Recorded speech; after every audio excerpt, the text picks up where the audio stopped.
Let's start here. After initially ignoring Iryna Zarutska's murder when it happened, left-wing media outlets finally are giving it some attention. Now, we want to warn our viewers that this video you are about to see is disturbing. It shows the moment before Iryna was brutally slayed on that train. But instead of expressing sympathy for the victim, the left-wing media is using her horrifying murder as fuel to attack Republicans for caring about the video you're looking at. Now, take a look at these headlines. Axios, grisly Charlotte stabbing video fuels MAGA's crime message.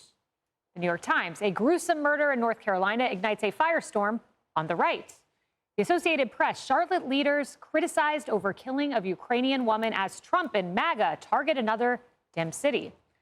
Politico, Ukrainian refugee killed in North Carolina gets dragged into political messaging war. Because the problem is the right and MAGA for bringing attention to this brutal murder. And then there's CNN's Brian Stelter. He jumped into attack mode, attacking Republicans for their coverage of this slaying. Most murders in the U.S. never become national news. This one's garnered attention for a couple of reasons. Number one, first and foremost, the recent release of that gruesome video. Second, the energy from pro-Trump activists. They picked up on this video from local news and ran with it. This story has trickled up from local news to social media and now to the president's attention. And it's being used, as you said, Brianna, as a political symbol, with MAGA media calling for more forceful punishments and more incarceration. It's a political symbol. It just trickled up. Okay, Brian. Well, even Wikipedia tried to sanitize the details of the gruesome crime. The Free Press writing, quote, since the online encyclopedia's article, Killing of Iryna Zarutska, was created on Saturday, Wikipedia editors have fought to have it deleted. An editor has nominated this article for deletion, says the text in a box near the top of the article with a red stripe running down the left. Kennedy, I want to start with a simple question. This is horrifying, these details. I want to pull up two pictures, both of immigrants, very different stories. One is Kilmar Abrego Garcia, which the media went crazy about for months and months and months. And the other is Iryna Zarutska, which they had to be forced into covering, came here legally fleeing a war, and they had to be forced to cover this story, but they had no problem with Kilmar. Yeah, it's very interesting because everything is so politicized. Now editors choose what they focus on and ignore things based on politics as opposed to public interest or whether or not a video is galvanizing. And this is one of those videos that shocks people to their core because we all have the right to ride a train without assuming it's our last moment on Earth. And that's what's so sad and scary about this is that could happen anywhere. That doesn't just happen in Democrat cities. That's what is so shocking about the video. And, you know, you add another layer to it, her story coming from Ukraine seeking a better life and, you know, just having absolutely no premonition, no intuition that her life was about to end. And that is what is so scary for people because, you know, as we go on public transportation, as we send our kids on public transportation, we now have to pray for their safety and hope to God that there's not someone that the system has ignored and not treated who has been let loose on the streets, who is unpredictable, impulsive, and sadly murderous. And that shouldn't be about politics. Feeling safe should be a universal. That is something that should be provided by any police force, by any mayor, by any city council in any city, in any state, regardless of politics or who they voted for president. Yeah, and there are several bad actors here. You know, we began with the media. Let's continue one more moment with the media. Dr. Siegel, listen to Axios. This is crazy. The problem now are the cameras, apparently. MAGA influencers are drawing repeated attention to violent attacks to elevate the issue of urban crime. And then they go on to say the rising number of surveillance cameras in public spaces, including on Charlotte's light rail, has become a big accelerant in these cases. The videos are easily shared or leaked and can instantly pollinate across social media. Let me put a button on that, Axios. Thank God they pollinate. Thank God for social media bringing attention to stories that CNN, MSNBC, the New York Times will ignore. Yeah, exactly, Kayleigh. And it isn't like, by the way, they have any problem on the left pulling out somebody to show some example. I remember when the Affordable Care Act, Obamacare, was coming out. Remember how many people they hauled out in the State of the Union and said, look, this person has no insurance. This person has no insurance. When it fits their political agenda, sure. But I want to talk about something else, which is random acts of crime. You know what that does? That creates fear. So it's not a matter of statistics in Charlotte. If you see that happening, especially to Kennedy's point on transit, which we all take, you think we can be next.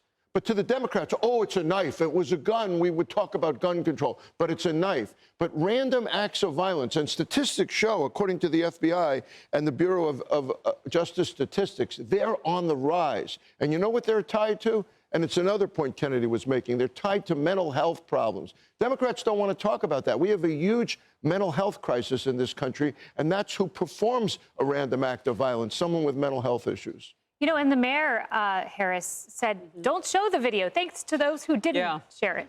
So a couple things. One, I'll start answering your question. I don't know exactly how this would work, because I think in our lifetimes we don't see it very often. But when the mayor was bragging about the fact that people had capitulated to either, I don't know, what did that editor, the editor who nominated the article for deletion, when she bragged about the fact that the news of this was suppressed, does the FCC have a reason to take a look at their licensing to see what the relationships are with politicians? It's just a question. I do want to get through what happened on social media, though. Quickly firing back. You saw users saying things like the Charlotte mayor should resign. Her #1 role is to keep her people safe. Another with a woman is stabbed in the throat, and the mayor's response is more compassion for the attacker. This is why crime keeps winning. Interesting. And the crowdfunding site GoFundMe actually took down multiple fundraising pages created on behalf of the suspected killer, raising money for his legal defense fund. Look, this isn't the first time that we've seen the public, you know, kind of gush over someone who's committed a crime, a suspect, an actual convict or whatever. But this is on camera. This woman is taken out, and people have already weighed in that they'd rather support the criminal. I mean, where are we as a society? I have a lot of questions, but that FCC one I'm going to dig into. That's a great question. You know, you've got the media, you've got social media, it appears, or at least Wikipedia, you got the mayor, and then you've got the judge. The magistrate judge who oversaw his case, he's been arrested 14 times, let him out, no bail, just cashless bail. And listen to this headline. Judges promise let career criminal walk free to butcher Ukrainian refugee after his mom said he should be locked up. And apparently she let him free with quote, a written promise to appear. So he gets out on cashless bail, and all he has to give in return is a written promise to appear. And he goes on to murder. Kayleigh, it seems like all over the country, not just there, all over the country, bail reform has been a real problem in a lot of cities. We've seen people in and out of the system, revolving door system. It seems like the judges are more sympathetic to the attackers than they are to victims. I just want to get back to the core story here, which is journalism. When I got into the business years ago, we were taught basically to report the facts, let the public decide. You decide whether you need this. Right. This is an important thing because it has to deal with safety, getting on the trains. This has every merit to be reported and not judged as a conservative issue here. Brian Stelter, who went to the New York Times, who worked his way up to the New York Times and now works at CNN, he should know better. He should know better. Reporters are not supposed to be advocates. They're supposed to be truth tellers. Give the facts, you decide. I would say he does know better. I just don't know if he cares any longer. One more quick point is these acts of violence occur less often with more police presence. Yeah. So what the president is actually thinking of here is totally right in terms of decreasing these events. Could have prevented the death of someone like Iryna Zarutska. Apparently, she was beloved in her neighborhood. She would pet sit all of the pets in the neighborhood. She had a great spirit, and her father, get this, according to the New York Post, was unable to attend her funeral because he's eligible to be drafted in the war in Ukraine. Her life mattered. Iryna Zarutska.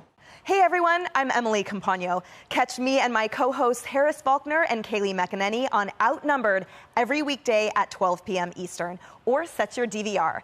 Also, don't forget to subscribe to the Fox News YouTube page for daily highlights.